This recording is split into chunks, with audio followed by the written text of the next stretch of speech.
1,00,000 క్యాపిటల్తో ట్రేడింగ్లో దిగుదాం అనుకుంటే అసలు మీరు ఇయర్కి వచ్చి ఎంత ప్రాఫిట్ జనరేట్ చేయాలో ఈ వీడియోలో మాట్లాడుకోవచ్చు. అసలు మీరు 1,00,000తో ట్రేడ్ చేస్తున్నట్లయితే ఇయర్కి ఎంత పర్సెంటేజ్ అనేది రిటర్న్ తీసుకోవాలో తెలుసా? జస్ట్ మీరు 30% అనేది రిటర్న్ తీసుకుంటే సరిపోద్ది. ఎందుకు చెప్పనా, నేను ఆల్రెడీ మీకు ముందు వీడియోలో చెప్పేశాను.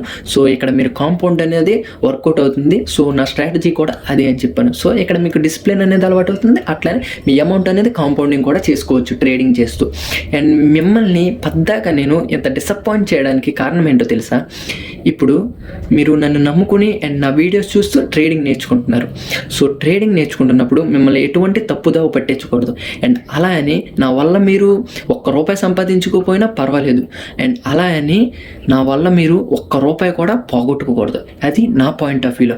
సో అందుకు నేను మిమ్మల్ని రిస్క్ తక్కువ తీసుకోమంటున్నాను అండ్ రివార్డ్ కూడా తక్కువే తీసుకోమంటున్నాను.